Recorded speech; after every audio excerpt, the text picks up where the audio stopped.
Hello. Hello, Bill. Welcome back to another edition of the Weekend Blog. And a happy birthday to you, Mr. Carroll. Yes, I tried to convince Bill not to bring it up, but apparently if you're a Facebook friend of mine, it reminded you incessantly that today's my birthday, and unfortunately it's not a good one. It's the big 3-0. So, oh, you're still so young, Conn. I've decided to celebrate by spending some time with my blogging head friends. Well, it's great to be with you. So we're doing this on Friday, the day before the Nevada and South Carolina contest. Contest, because one's a caucus and one's a primary. Right.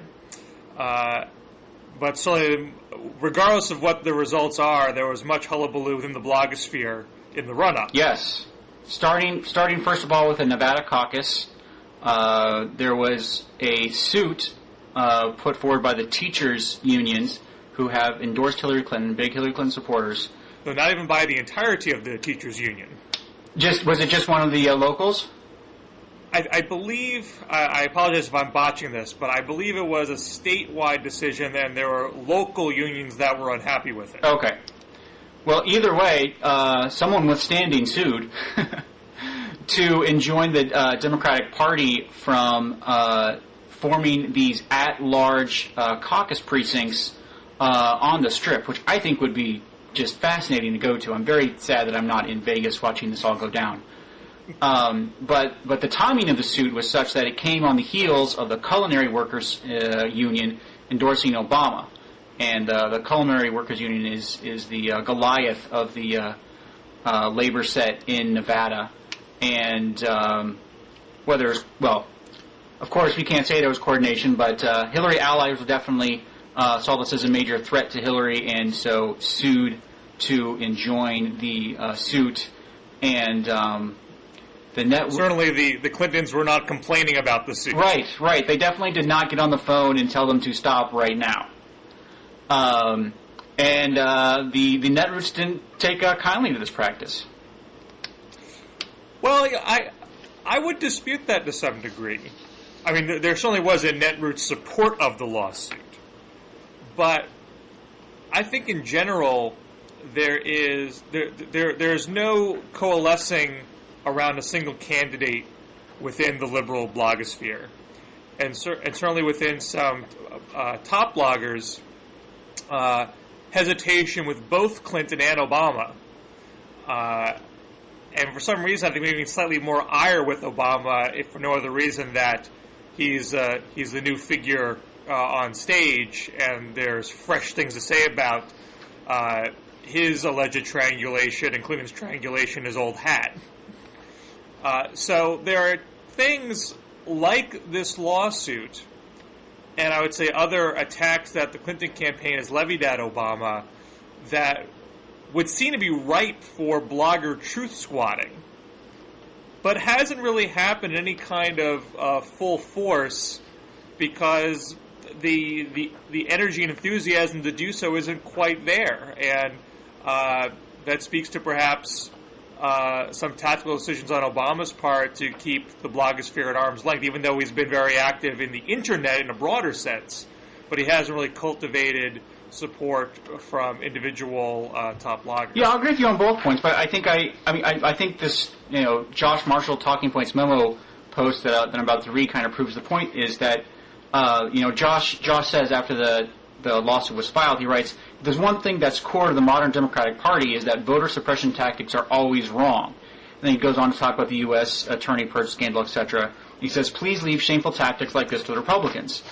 And had a Republican done this, or I think you're right, had the netroots been more solidified around Obama, there would have been a lot more posting on the subject. But for something as, at least for the netroots, like Josh Marshall says, as clear-cut as this, that would go against a principle that they stand for, I think you're right, there wasn't as much anger and activism directed at Clinton to get this stopped or to embarrass her by it than there would have been if everyone was enthralled with Obama.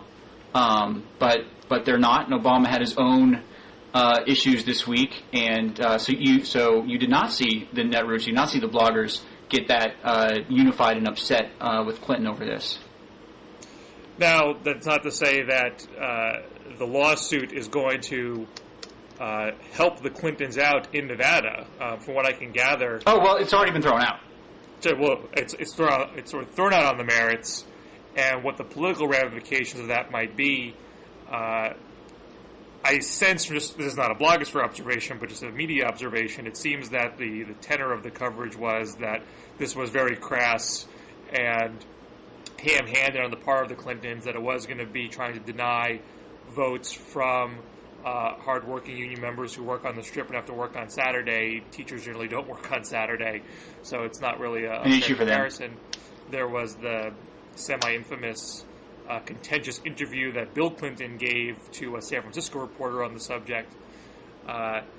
So it remains to be seen, is in being this aggressive, are they going to suffer the same kind of blowback that they did when they tried to be similarly aggressive in Iowa?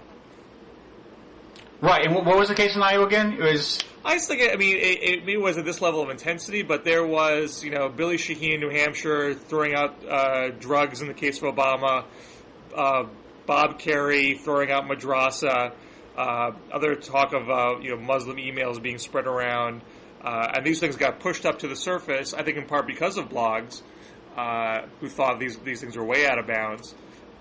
They were forced to apologize, and they got somewhat muzzled in their attack in their attack efforts in Iowa, and I think that ended up being to Obama's benefit.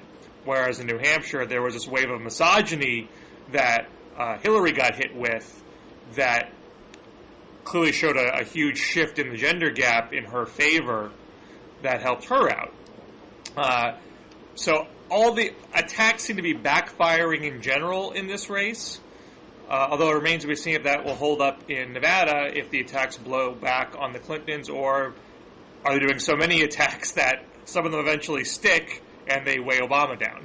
Yeah, no, Obama's gotten the endorsements of the papers there, and the media coverage has been very positive for him.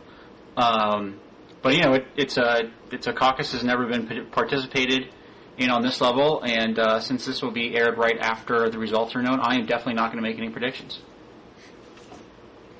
Well, no pollster can make any poll you've seen in advance you have to throw out because no one knows what the turnout's going to be. No one knows the level of turnout and what corners of Nevada is the turnout going to happen. The campaigns don't seem to know.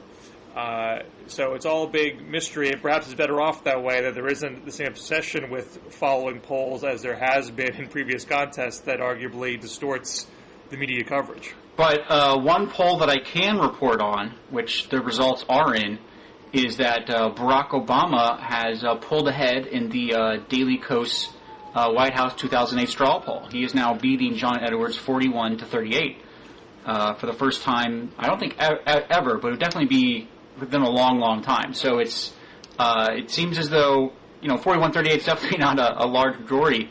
Edwards was about 20 points ahead in that poll earlier, if I recall. Yeah, I know. A couple months ago he was.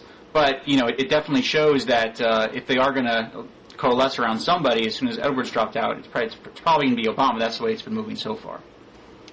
Although that Edwards' strength in the Daily Kos straw poll has not helped him out so much. No. So far. It just seems that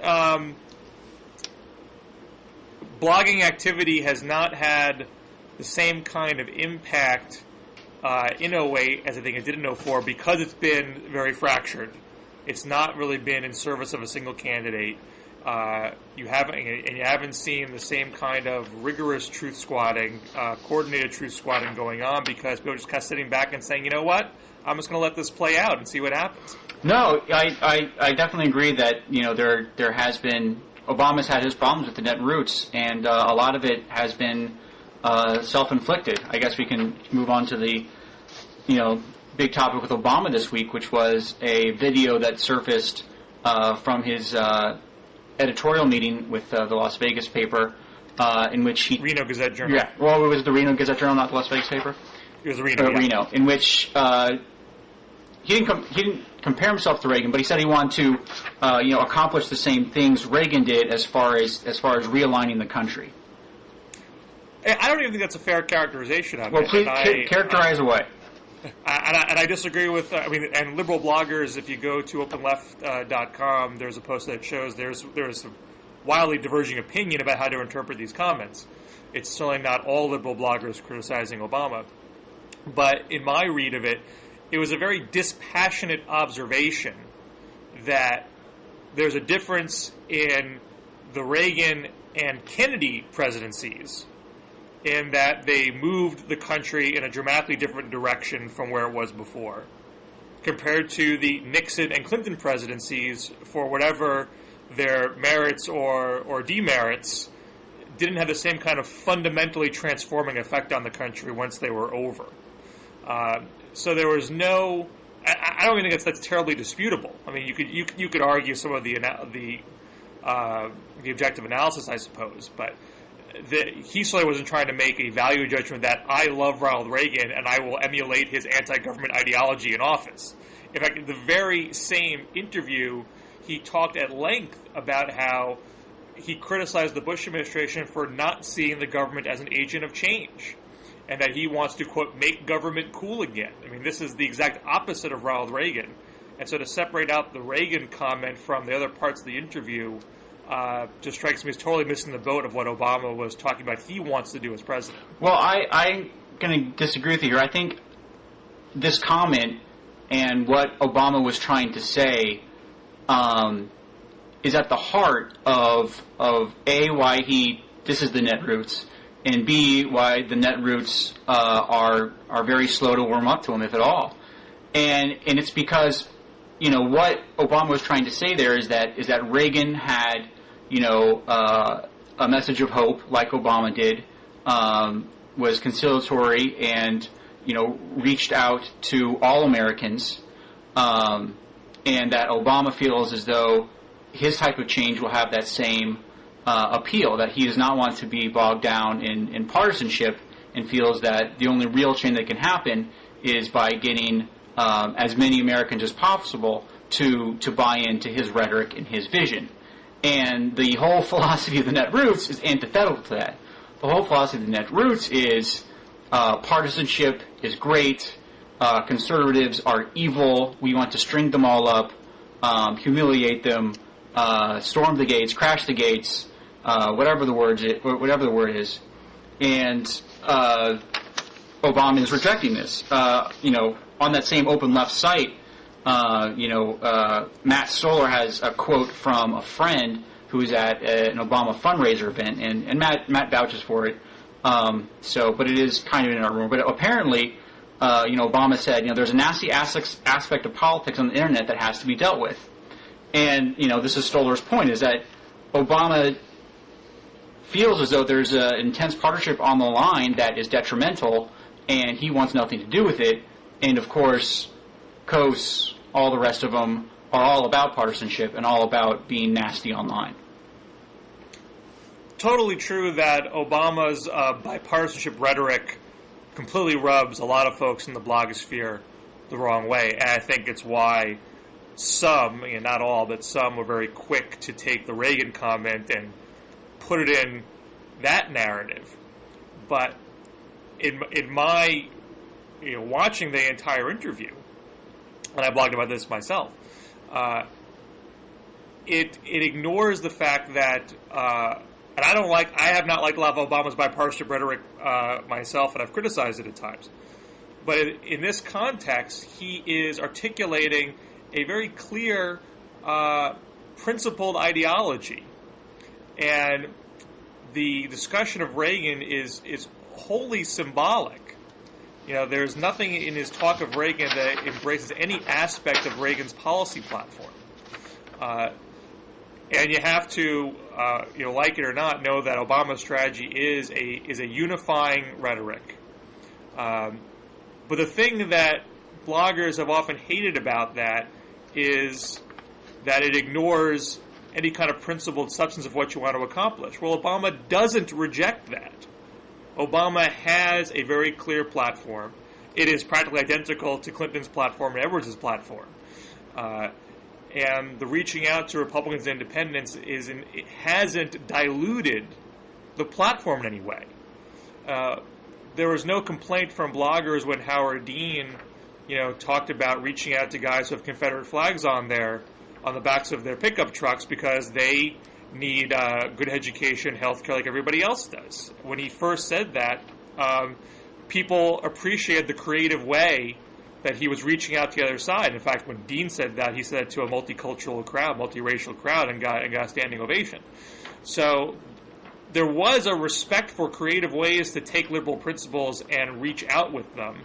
Obama does it in a way that is certainly not the preferred way of a lot of bloggers, but I think it's wrong to over-extrapolate that and think that he is undermining liberal progressive principles and talking about Reagan in this way. Well, let me go over the quote, which I now have in front of me here, and Matt's a big boy, but I'll try to argue for him here anyways. Here's a quote that I think Matt finds most offensive.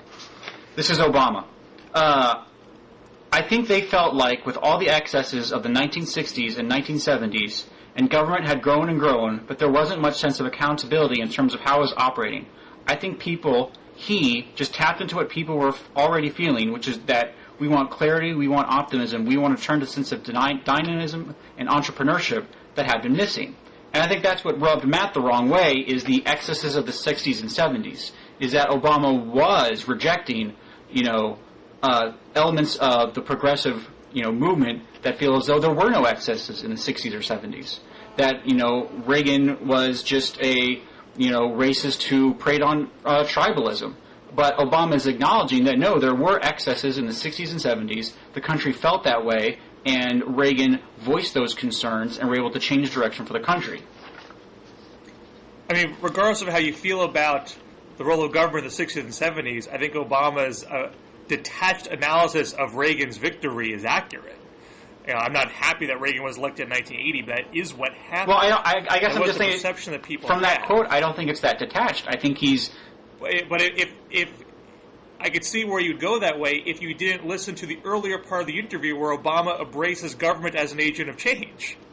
You can't say he's making an anti-government argument and embracing an anti-government ideology when just 3 minutes prior in the same interview he says, I want to make government cool again. Government should be an agent of change. Oh, well, I haven't seen any other candidate. I'm not trying to say he's embracing Reagan wholeheartedly. I mean, he's definitely saying within that same quote that I read, he wants to make, government accountable. So his twist on Reagan's thing is that he's not anti-government. He just wants to change it and make it better. But I think what rubbed, again, people like Stoll the wrong way was the initial recognition that there were problems in the 60s and 70s. I mean, I don't want to get into a point where I'm, making a case for Obama or not making a case for Obama, or arguing staying neutral, over again. But I just think that, and you can. It's one thing to quibble over these things or say, I wouldn't have said it that way. It's not the way I would have done it.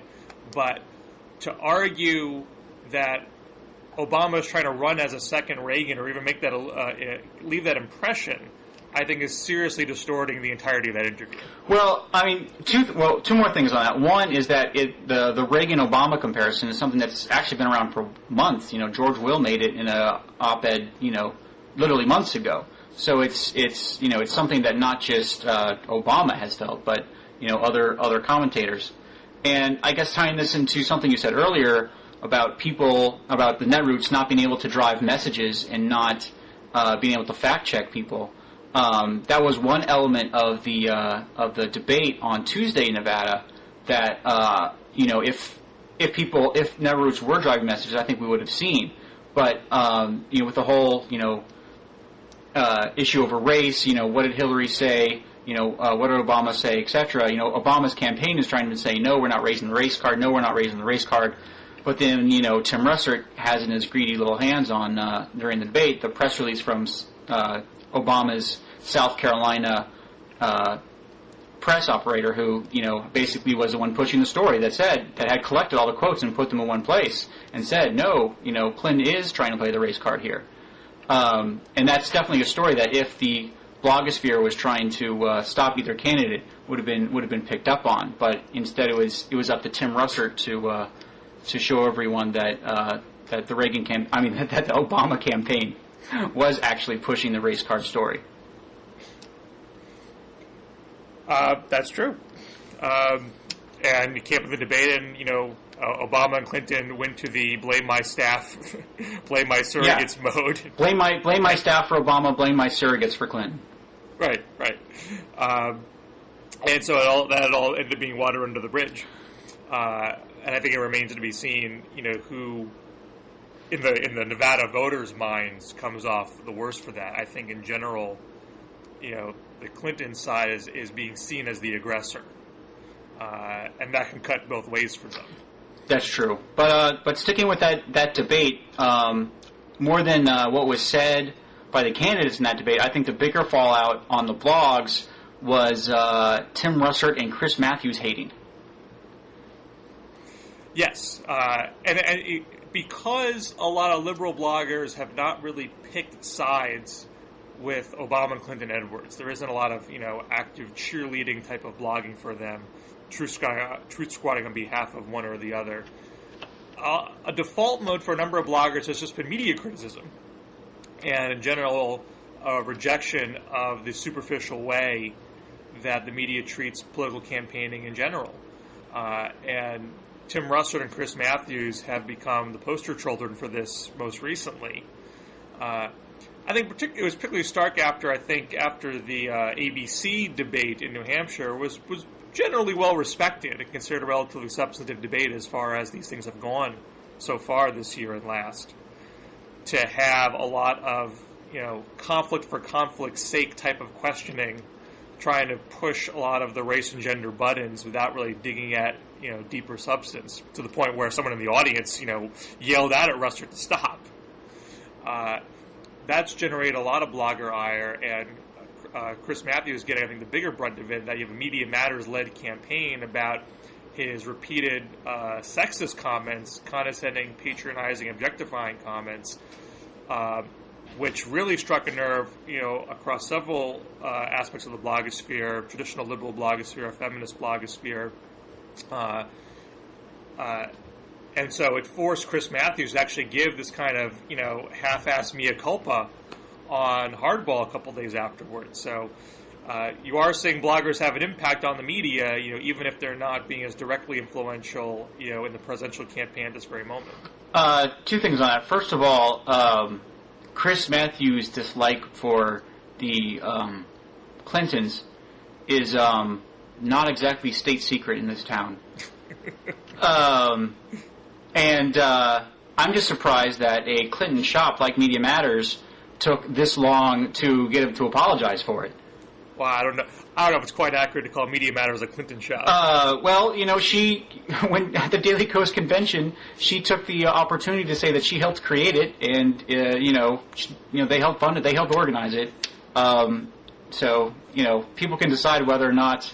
It's not like they have a meeting with her every morning, but they're definitely friendly. It's not like they don't defend other Democratic candidates from attacks just as much. Oh, no. I think you should go to Media Matters website and look at how often they defend Clinton versus how often they defend Edwards and Obama.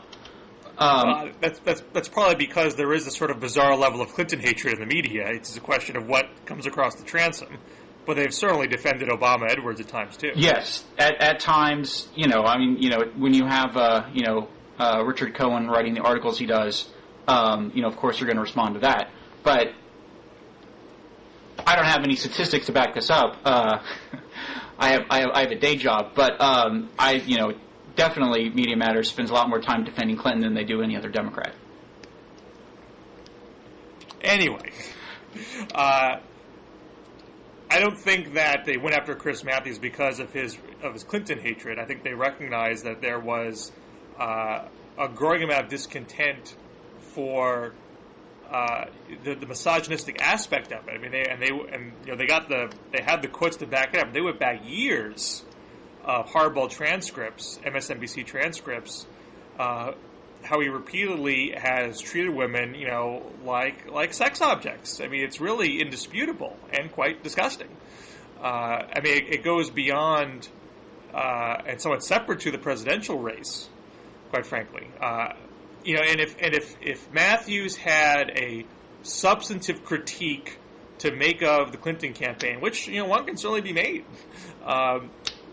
But when he does it in a personal way, in a condescending way, when he pinches her cheek at an event, something you would never do with a male politician, the tone of hatred in his voice that isn't there with almost any other politician, it definitely it raises a whole lot of eyebrows. And I'm sure the fact that Media Matters successfully generated a lot of attention to this and generated a lot of signatures, proof's in the pudding. Matthews felt he had to respond and acknowledge. I mean, I shouldn't say fully acknowledge everything that he did. He kind of focused in on a single criticism that he made and didn't address the breadth of sexist comments he's made over the past several years. It was a non-apology. It was one of those, if you took offense, then I'm sorry. Right. But the fact that he felt he had to respond to it says something. But getting back to Russert, I guess my point on I have a question for you is that whole issue was kind of hanging over that debate. Would you prefer that they just didn't address it at all? Well, it's how you address it. I mean, there are substantive questions that you could ask. I mean, I already mentioned earlier that I thought it did add value to have Russert say, "Hey, look, Obama's campaign was pushing that story by showing that press release." I wouldn't have asked then, 5 more follow-ups and then go back to Brian Williams and do even more. Well, I mean, that's the point. I mean, there were some substantive things to have asked. It was relevant to the campaign, but most voters are there to try to get a better understanding of where the candidates stand on the issues. And when you spend that much time on conflict that is not issue-based at all, I mean, you got a direct antagonism from the audience on the spot, saying, "Please stop this. This is not what people want to hear about." But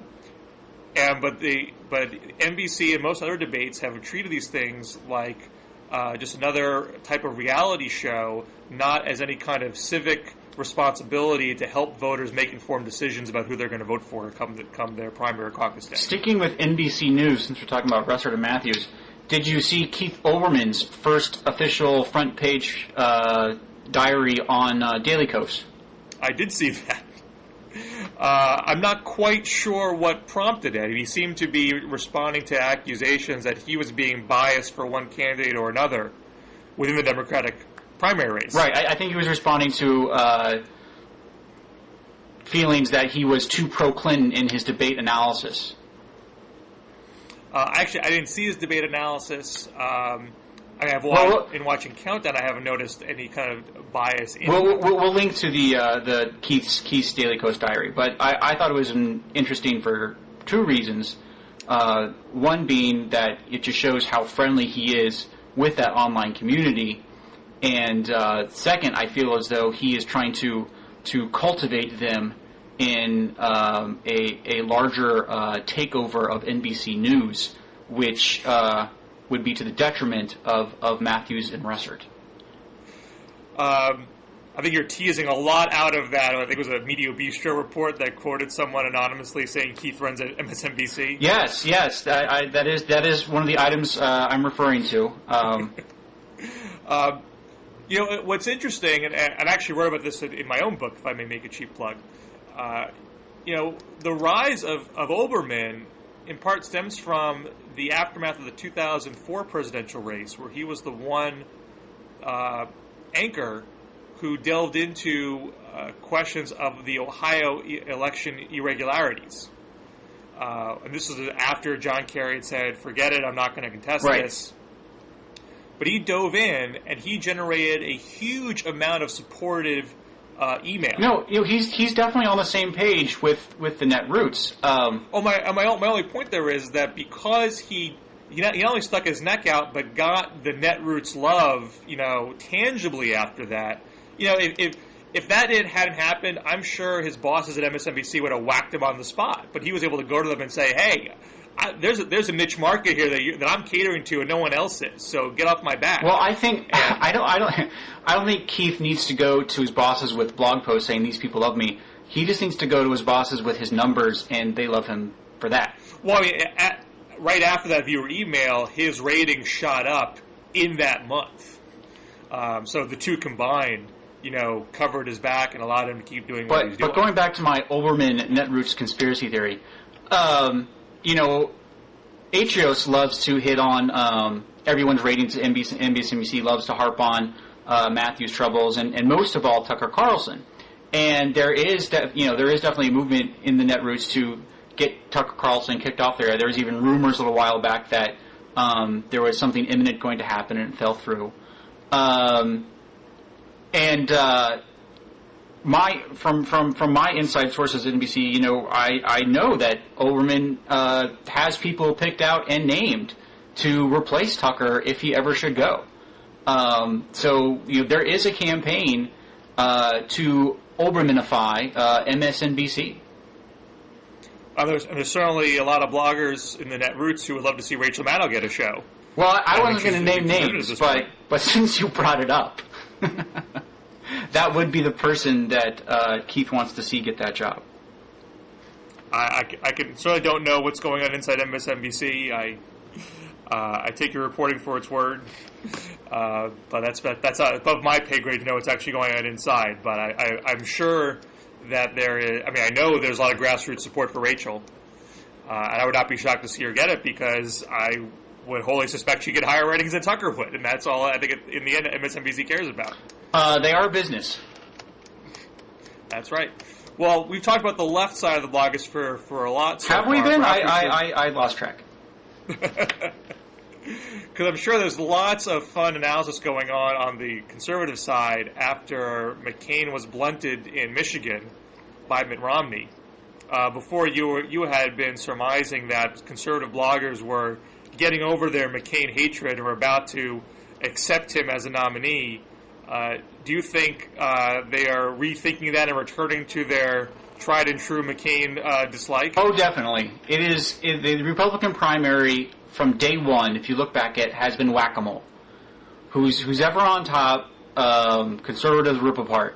Whether it's Rudy, not Rudy to start off with, but whether it's Mitt Romney was up at one point, Rudy Giuliani, the Fred Thompson little boomlet. Then McCain surges up again, and Rich Lowry had a post. I think it was it's the free ride for McCain is over was the title, and if you went on the corner this week, they were just article after article slamming McCain's record. So every time someone gets a little momentum and looks like they might win consecutive primaries or contests, the detractors of whoever's ahead at the time rise up and start saying, okay, this isn't our guy. He's sent here, and here, and we need to stop him. And the same thing happened with McCain again. So right now it looks like he's going to hold on in South Carolina, also happening tomorrow. But after that, it's very unclear as to what states he's really going to be competitive in. But if conservative bloggers are renewing their McCain hatred, and they've always hated, they've been consistent in their Huckabee hatred. Yes, only grown. That would leave Romney, would it not? Romney has a very strong, enemies in the conservative blogosphere who, most of them just feel he's a flip-flopper. I mean, that clip, that YouTube from the debate with Kennedy where he says, I'm not Reagan Bush. I don't want to continue Reagan Bush. It's almost you're defaming, the Reagan legacy there. It just doesn't go over with people. The flip. Maybe they want to vote for Barack Obama. The flip flopping, the rest of it. It's definitely taken its toll. I mean, there's Hugh Hewitt and Kalo still sympathetic. So I don't want to make it seem like everyone hates him. He definitely has people in his corner. But he has just as many people that dislike him passionately. Is the hatred as deep? I feel like the McCain hatred is very deep. It's been going on for a long time. No. See, the hatred for McCain is not deep. See, hatred's the wrong word for how they feel about McCain. They don't trust him. They respect him. War hero. He's a tireless campaigner for, GOP Senate, congressional races, House, Senate. Always willing to go out. Works hard, so there's a respect for McCain. So no one hates McCain, but they definitely do not trust his instincts. And it's different for Mitt. There's the people that don't like him. Hate's not a bad word. They really don't like him. Let me just redirect this conversation just a bit. So in Michigan, you had the economy being a front and center issue. Mitt Romney's signature proposal was to quintuple government spending into research and development. Oh, no, it was worse than that. And McCain was pushing job training programs very right. hard. I think you're getting too focused on policy and not enough on sound bites. Romney's line was we'll start with McCain's lines first, was that there's some jobs in Michigan that left and aren't coming back. Saying there's only so much we can do to help you. Whereas Romney was like, no, that is wrong. We need to get government and labor and the auto companies into a room and make a plan to make everything better, which is, just so antithetical to how, the Republican establishment feels, A, what should be saying, and B, what should happen. But this was the first time in the Big Three contest, I never saw exit polling out of Wyoming, that Romney won with Republican voters that earn less than $100,000 a year. Once he fully embraced a government public spending program, did he finally win those votes. But he was up against John McCain. I mean, all these guys they're talking tax cuts and they talk cutting spending in the aggregate, but they're still trying to find a way to blend this with what am I going to do about the economy. Romney's talking about government investment in research and development. McCain was talking about job training programs. Huckabee's talking about fairer trade. It seems like you're not seeing a real pure conservative argument being sold now that the economy has really risen to a top priority issue with Republican voters, Republican middle class voters. Well, except for Fred, and Fred's going nowhere.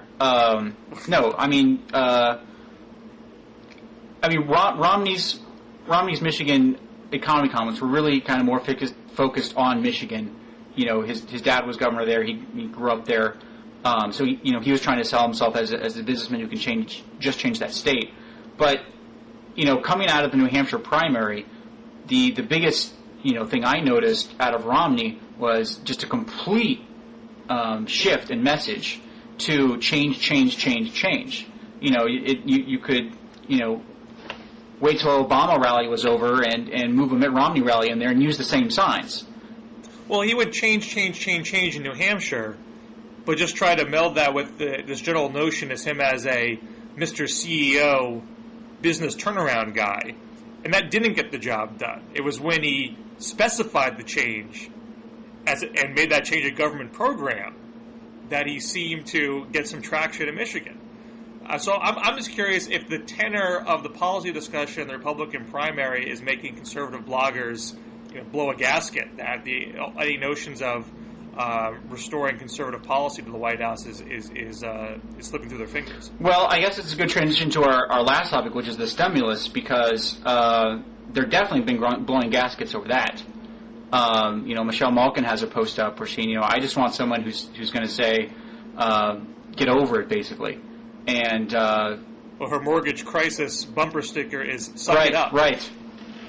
And I don't understand why the Republican candidates aren't embracing these slogans. They seem to have such potential. Well, you have to understand, Bill, that Michelle Malkin sells books. She doesn't win elections. It's not her strength. But yeah, the Republicans are much more upset about what's being floated as far as economic stimulus ideas, especially coming out of the White House. When Bush was in the Middle East, there was lots of talk on Capitol Hill among conservative bloggers that the stimulus plan out of the White House was going to be making the Bush tax cuts permanent, maybe some shifting of amortization on capital goods to relieve some business pressure, and that was about it. Well, Bush gets back from the Middle East, and the first thing we hear out of the White House is, $800 for individuals and $1,600 for families. which when you have Barack Obama offering 250 and you have the Democrats offering 500, Bush just sold congressional Republicans and all the conservatives in town up the river with his $800 offer. I mean, it's not that he came back, with the rebate that looked like the Democrats' plan. It was that he came back with the rebate that was more than the Democrats' plan.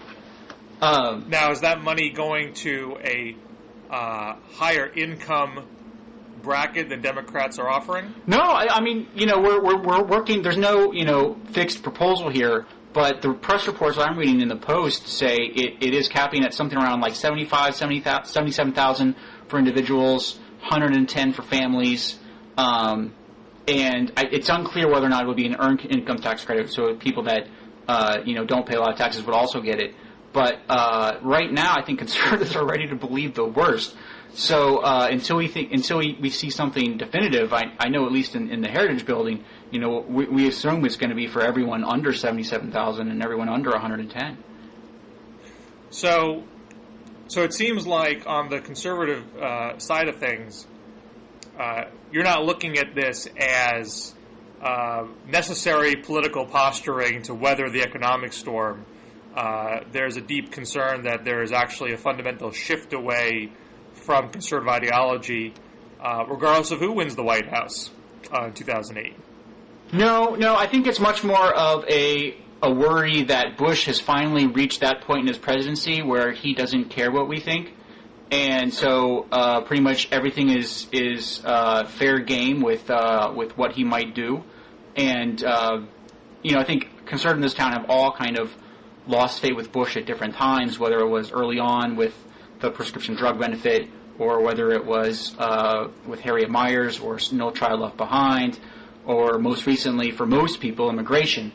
There's definitely a sense of, we can't count on him for anything. I think they're more scared about what Bush is going to do in his dwindling 11 months in office than what what any White House candidate would do if they actually got into office. I mean, any stimulus package would have to be done before, January 2009 to have any effect. So I don't think that any conservatives are really worried about any type of election pandering as far as stimulus packages go from their candidates. They're more concerned about what Bush is going to do before he leaves. Well, thinking beyond the stimulus, I mean, from the liberal progressive side of the ledger, we've been saying the economy was struggling for years. Not that it's happening all of a sudden. Yes, Paul Krugman since for 8 years. That's right. So, while yes, there needs to be a short-term stimulus to cushion the blow of a possible recession, we would say there's longer-term public investment and better government oversight of the private market that was lacking in the past several years. That needs to be done to fully get the economy back on track and stable and prosperous in the long run. Are conservatives worried that if you flinch on stimulus and you lean leftward on stimulus now, that you're going to be setting the stage for more liberal economic policy in the long run, especially if you have folks like Romney talking up government programs? No, Romney's rhetoric definitely is troubling, and no one's happy about the bidding up of economic stimulus. I mean, it's definitely something where people feel as though there's a campaign season going on, and it's the worst possible time to debate a stimulus, since all the candidates are going to therefore open up the candy bag and give as much candy as they can to the children. They're definitely worried that this is the absolute worst environment to try to make fiscal policy. Should we leave it on that note? Yeah, 45 minutes, I think so. Well, again, happy birthday. Thank you very much, Bill. What are you going to do tonight? I am going to have dinner at the Melting Pot with some friends. And then we got a sitter, and I'm going to go out on the night on the town. And my wife and I actually got a nice hotel room to kind of have a night alone from the boy. Nothing like babysitter night. Nothing like getting a babysitter. You guys have a great time. Great. And I guess when we talk next, it will be just before Super Tuesday.